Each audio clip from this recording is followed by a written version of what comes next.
साथियों, आज के वीडियो में हम महादेवी वर्मा जी का जीवन परिचय सीखने वाले हैं। ध्यान रखिए, आप जीवन परिचय लिखना तो जानते हैं, लेकिन इस तरह से अगर आप जीवन परिचय लिखते हैं तो बोर्ड एग्जाम में आपके एक भी अंक नहीं कटने वाले हैं।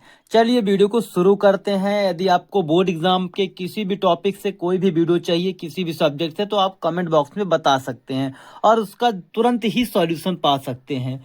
संक्षिप्त परिचय सबसे पहली जरूरी चीज है कि आप किसी भी चीज का जीवन परिचय किन्हीं भी व्यक्ति का लिखना चाहें, उससे पहले आपको संक्षिप्त में परिचय ऐसे करके एक बढ़िया से कोष्टक में, एक बढ़िया से बॉक्स में लिखना पड़ेगा।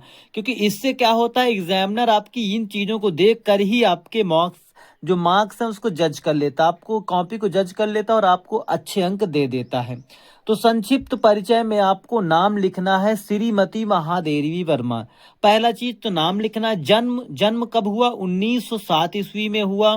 स्थान क्या है? फर्रुखाबाद, जो कि उत्तर प्रदेश में पड़ता है, एक जिला है, एक जनपद है। और माता इनकी थी श्रीमती हेमरानी। क्या थी? श्रीमती हेमरानी। और पिताजी जो थे इनके श्री गोविंद प्रसाद जी थे, गोविंद प्रसाद वर्मा। ठीक है, जो कि भागलपुर कॉलेज के प्रधानाचार्य थे, प्रधानाध्यापक थे। ठीक है। और मृत्यु इनकी 11 सितंबर 1987 ईस्वी में हुई। तो ये विशेष जानकारी लिखनी थी। उसके बाद आपको यहाँ हेडिंग डालनी है जीवन परिचय। क्या डालना है? जीवन परिचय। तो जीवन परिचय है किसका? तो जीवन परिचय है आपका महादेवी वर्मा जी का। इसके बाद आपको लिखना शुरू करना है कि श्रीमती महादेवी वर्मा जी का जन्म उत्तर प्रदेश के कहाँ हुआ था? फर्रुखाबाद में हुआ था। कहाँ हुआ था? फर्रुखाबाद जनपद में। कब हुआ था? 1907 ईस्वी में हुआ था। 1907 ईस्वी में होलिका उत्सव के दिन हुआ था। जिस दिन होलिका दहन होता है या होलिका उत्सव मनाया जाता है, होली वाला त्योहार मनाया जाता है, तब हुआ था। इसका मतलब वो फरवरी के माह में ही हुआ होगा। ये फरवरी और मार्च माह में, तो फरवरी में नहीं होता, बेहद अधिकतर मार्च में ही होता है, फागुन के माह में।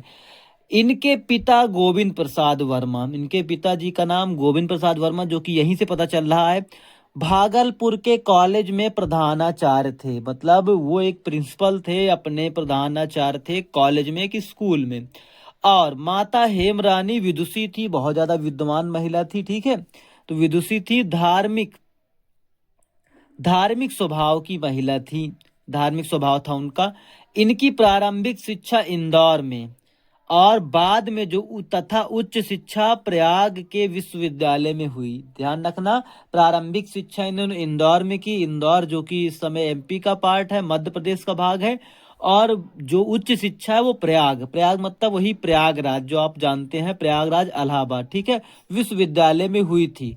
संस्कृत में एमए उत्तीर्ण करने के बाद ये प्रयाग महिला विद्यापीठ में प्राचार्य हो गई। मतलब प्रयाग महिला विद्यापीठ में प्राचार्य हो गई और वहां पे पढ़ाने का, पठन और पाठन का कार्य शुरू कर दिया है। इनका विवाह छोटी आयु, मतलब छोटी कम उम्र में ही हो गया था, छोटी आयु में ही हो गया था।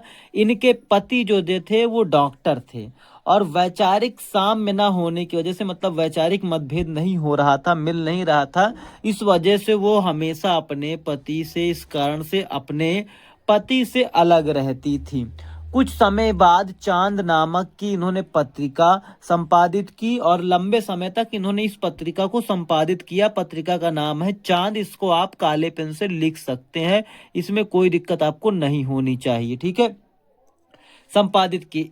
इनकी साहित्य सेवाओं के लिए राष्ट्रपति ने इन्हें पद्म भूषण दिया। क्या दिया? इन्हें पद्म भूषण दिया राष्ट्रपति जी ने। सबसे पहला जो सम्मान होता है वो तो भारत रत्न है, दूसरा नंबर होता है आपका पद्म विभूषण, फिर तीसरे नंबर पे आता है आपका पद्म पद्म भूषण, और उसके सबसे नीचे नंबर पे आता है पद्म श्री। तो सबसे बड़ा भारत रत्न, तो ये तीसरे नंबर का सबसे महत्वपूर्ण, मतलब सबसे अधिक गौरवशाली राष्ट्रपति जी द्वारा देने जाने वाला, मतलब उपहार है, एक उपाधि है। ठीक है। की उपाधि से अलंकृत किया, इनको दिया गया। किन्होंने किया? राष्ट्रपति जी ने। ये बात लिखने की जरूरत है। और केसरिया एवं मंगला प्रसाद पारितोषिक से भी इन्हें हिंदी साहित्य की सेवाओं के लिए सम्मानित किया गया। और सन सन 1987 ईस्वी को ये इस आसार संसार से विदा हो गई। मतलब इस आसार एक बड़े से संसार से जो जिसका सार ही नहीं है, मतलब जिसका अंत ही नहीं है, उस संसार से विदा हो गई। इनकी रचनाएं भी ध्यान रखिएगा। निहार, रश्मि, नीरजा, संध्या गीत, दीप शिखा, कामायनी कह रहा हूँ, जो कि जयशंकर प्रसाद जी की है। तो ये इतने चीजें आपको लिखने की जरूरत थी। तो एक बार फिर से देख लीजिए। फर्रुखाबाद 1907 ईस्वी, होलिका दहन के समय, होलिका उत्सव के समय पिता गोविंद प्रसाद भागलपुर के प्रधानाचार्य। हेमरानी विदुषी थी, धार्मिक स्वभाव की थी। प्रारंभिक शिक्षा इंदौर में, उत्तर उच्च शिक्षा प्रयागराज के विश्वविद्यालय में, संस्कृत से एमए उत्तीर्ण किया और बाद में प्रयाग महिला विद्यापीठ में प्राचार्य हो गई। इनका विवाह छोटी अर्श की अवस्था में हो गया था। पति डॉक्टर थे, वैचारिक मतभेद नहीं मिल रहा था, तो शादी के बाद मतलब फिर भी वो अलग रहती थी। कुछ समय बाद इन्होंने चांद नामक पत्रिका संपादित की तथा इनकी बहुत सारी इन्हीं तरह से सेवाओं को, जैसे यमा भी इन्हीं की एक रचना है, यमा बहुत ही प्रसिद्ध रचना है। तो इसीलिए इनको राष्ट्रपति जी ने पद्म भूषण दिया, पद्म भूषण से अलंकृत किया तथा केसरिया और मंगला प्रसाद पारितोषिक से भी इन्हें संपादित किया गया। 1907 ईस्वी में, जबकि 1987 ईस्वी जब 11 सितंबर को इनका निधन हो गया। तो कुछ इस तरह से ये था, और रचनाएं में भी आप लिख सकते थे। तो यदि आपको किसी भी टॉपिक पर कोई भी वीडियो चाहिए तो कमेंट बॉक्स में बताइए। चलिए मिलते हैं नेक्स्ट वीडियो में।